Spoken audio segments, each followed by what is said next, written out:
Halo Sobat TD, selamat datang di segmen TD Update.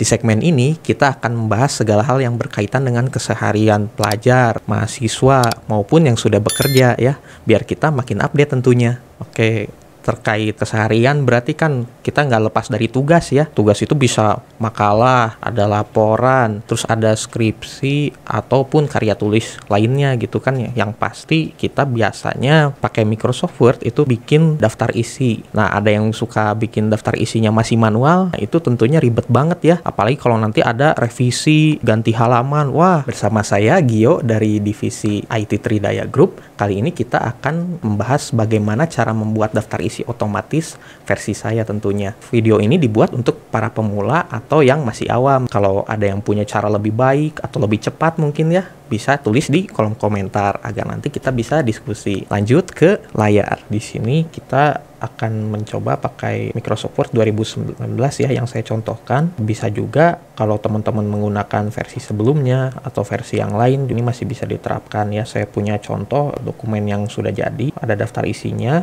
otomatis. Mengapa kita pakai daftar isi otomatis? Tentunya ini bakal berguna banget untuk kalangan siswa, guru, mahasiswa, ataupun yang sudah bekerja ya. Karena pertama, dia itu akan mudah jika ada revisi. Kalau teman-teman misalnya ada perubahan atau apa, kita tinggal update table menggunakan fitur ini. Nanti saya jelaskan lebih lanjut. Kemudian mudah juga untuk berpindah-pindah pada bab atau subbab dalam dokumen. Kita bisa menggunakan navigation pane di sini. Nah, seperti ini ya, pindah-pindahnya cepat gitu. Kalau yang belum muncul tampilan navigation pane-nya, biasanya itu ada di view. Misalnya awalnya tampilannya seperti ini, belum ada navigation pane atau daftar isinya, terus kita klik, nah jadi ada ya. Kemudian dia juga bisa lebih rapih dan konsisten daftar isinya, jadi nggak ada yang beda formatnya atau bagaimana gitu ya. Dia juga bisa diterapkan nantinya di Docs atau di pengolah kata lainnya. Secara garis besar, langkah-langkahnya yaitu kita bisa menyiapkan dokumen atau Word-nya dulu. Seperti yang saya contohkan sekarang, saya menggunakan dokumen contoh yang masih belum ada daftar isinya. Pastikan juga format penulisannya sesuai dengan aturan yang ada di instansi kalian. Format ini penting, apalagi buat yang berkaitan dengan dosen gitu ya. Kemudian menyisakan halaman untuk daftar isinya. Saya sudah sisakan halaman kosong untuk nanti dimasukkan ke daftar isi. Selanjutnya kita akan menambahkan nomor halaman ya, atau page number biasa disebutnya.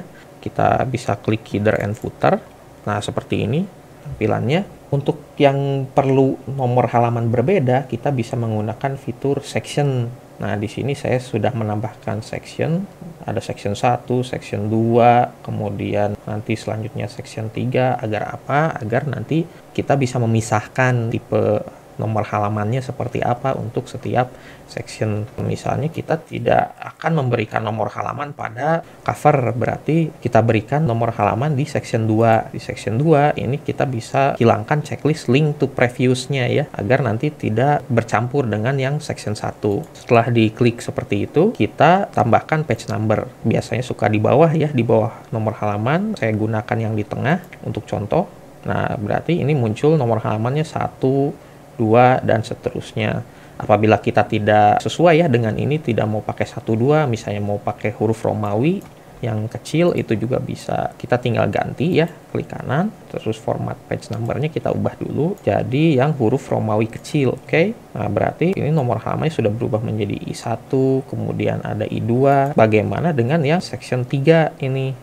Biasanya section 3 itu untuk bab 1 dan seterusnya yang merupakan isi, harusnya pakai angka biasa ya, 1, 2, 3 dan seterusnya. Hilangkan checklist link to previous-nya agar tidak bercampur dengan section 2 tadi. Kalau mau dari awal ini bisa juga dihapus. Kita ulangi yang tadi, page number, bottom of page, kemudian plain number. Di bawah tulisannya nomor 3 ya. Nah, agar menjadi nomor 1 kita format page number, kita kembalikan lagi menjadi start at 1, bukan continue from previous section. Dia akan menjadi 1. Kita coba lihat dari atas, berarti halaman cover sudah tidak ada nomor halamannya. Kemudian di section 2 atau yang halaman-halaman pelengkap di awal itu seperti lembar pengesahan, ada daftar isi atau mungkin kata pengantar gitu ya. Ini sudah menjadi huruf Romawi I1, I2, dan kemudian di nanti section 3 yang akan isi dokumennya bab 1, 2, 3 sampai nanti di akhir daftar pustaka ini sudah 1, 2, 3 dan seterusnya. Kita coba cek sampai bawah, halaman 42 ya, di sini sudah sesuai. Kita close header dan footernya. Setelah nomor halamannya jadi, kita menggunakan fitur heading. Mungkin ada juga yang baru tahu fitur section tadi yang sebelumnya ya. Nah, itu bisa untuk memisahkan halaman. Sekarang kita akan menambahkan heading. Apa itu heading? Heading itu ibaratnya seperti penanda ya dalam satu subbab atau bab. Caranya bagaimana untuk heading ini? Kita gunakan style yang ada di atas ya di sini. Biasanya yang dimasukkan ke daftar isi itu ada lembar pengesahan ya, sesuai struktur dokumennya. Kita blok dulu bagian yang akan menjadi heading, kemudian kita sorot ke heading 1, kita klik kanan, update heading 1 to match selection ya. Nah, mengapa kita tidak langsung mengklik saja heading 1, tetapi harus diedit dulu seperti tadi? Karena kita ingin formatnya tidak berubah ya. Di sini masih bold dan juga hurufnya masih warna hitam gitu. Kita lakukan juga untuk daftar isi. Jadi bab-bab yang di atas itu kita pakainya heading 1. Yang utamanya tidak usah diupdate lagi, tinggal diklik saja kalau yang ini karena sudah sesuai. Bab 1, selanjutnya bab 2, kemudian bab 3 sampai akhir ya. Lalu daftar pusaka. Itu berarti kita sudah selesai menambahkan heading untuk level 1. Heading level 2 bisa kita sebut dengan subbab ya. Nah, langsung saja kita gunakan fitur pindah cepatnya, kita klik lagi. Bab 1 ini berarti ada 1.1 ya di sini atau subbab. Nah, untuk menambahkan subbab ini berarti kita perlu style baru. Caranya bagaimana? Kita blok yang akan kita jadikan subbabnya, kemudian kita pilih create a style. Kita membuat style baru, kita tulis saja di sini subbab 1. Kita modify, untuk dimodifikasi ya, style based on-nya kita ubah menjadi heading 2 karena ini tuh subbab sehingga dia berada di level 2 ya, bukan bab utama. Warnanya juga kita ubah menjadi hitam, formatnya kita pastikan Times New Roman, fontnya 12 sesuai dengan ketentuan penulisannya, lalu kita oke. Maka dia akan muncul heading baru ya. Di sini ada subbab 1. Kita lakukan juga dengan cara yang sama. Sebagai tips, mengklik itu lebih cepat daripada kita harus meng-scroll ya. Untuk bab 2-nya terdapat subbab 2.1. Kalau kita pilih di subbab 1 nanti, itu akan berubah jadi 1 titik ya. Maka kita buat lagi style yang baru. Kita blok seperti tadi. Kita pilih mana yang akan dijadikan headingnya gitu untuk subbab 2. Kemudian create a style lagi, kita buat style baru, ada subbab 2. Oke, seperti itu.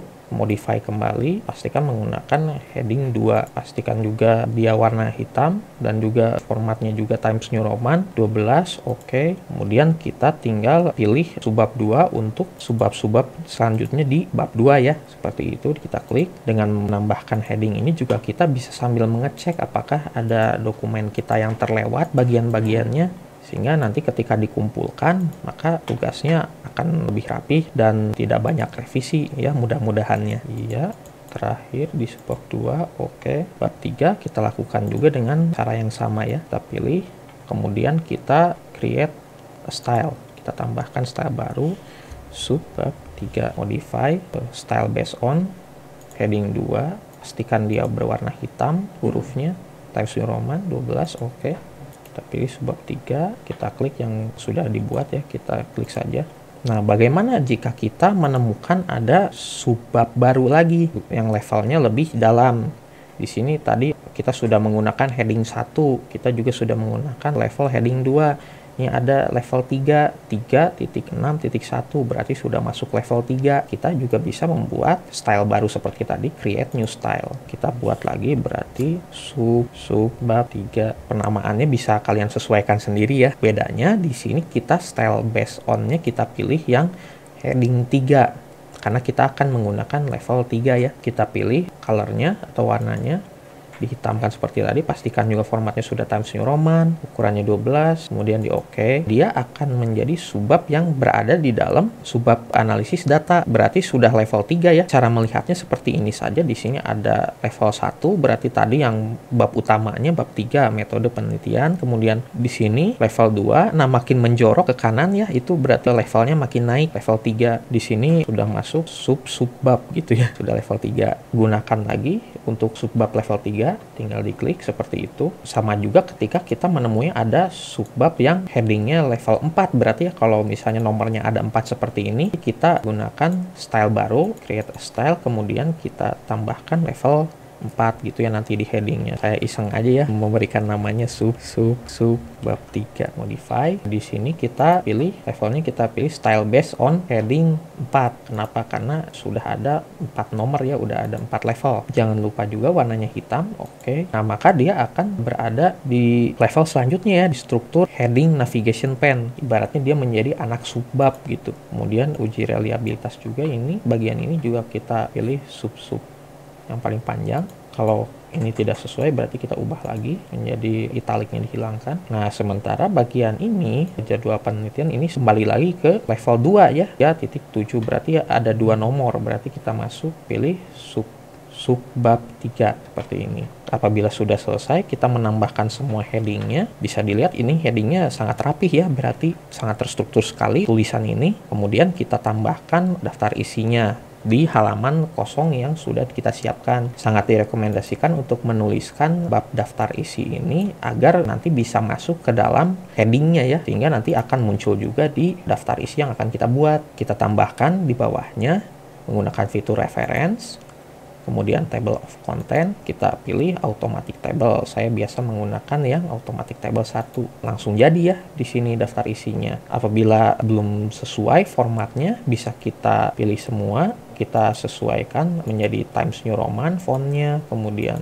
ukurannya 12, spasinya juga boleh disesuaikan lagi sesuai aturan penulisannya. Biasanya kita menggunakan 1,5 spasi, before afternya 0. Kita juga bisa menghilangkan yang tidak perlu, seperti di sini ada konteks, ini tidak perlu ya karena sudah ada daftar isi di atas. Kemudian kita juga bisa menebalkan bagian-bagian yang memang perlu ditebalkan, seperti bagian lembar pengesahan. Kita tebalkan. Biasanya yang perlu ditebalkan itu bab-bab utama yang ada di awal ya, atau istilahnya berarti level 1. Kemudian kita juga bisa mengecek kembali apakah daftar isi yang sudah kita buat sudah sesuai ya. Bisa dilihat di sini halamannya I2, kemudian daftar pustaka. Apabila kita mau mengecek, tinggal kita kontrol klik seperti itu, langsung ya muncul daftar pustaka. Kita lihat dia di halaman 36, berarti ini sudah sesuai. Kita berpindah lagi ke daftar isi tadi. Apabila ada perubahan, kita bisa juga menggunakan fitur update table, jadi tidak harus dicek satu-satu ya, kita bisa update table. Ada 2 pilihan, yaitu update page number only apabila kita ingin mengupdate nomor halamannya saja, tidak ada penambahan konten baru di daftar isi. Namun apabila ada penambahan konten baru, kita bisa pilih yang update entire table seperti itu.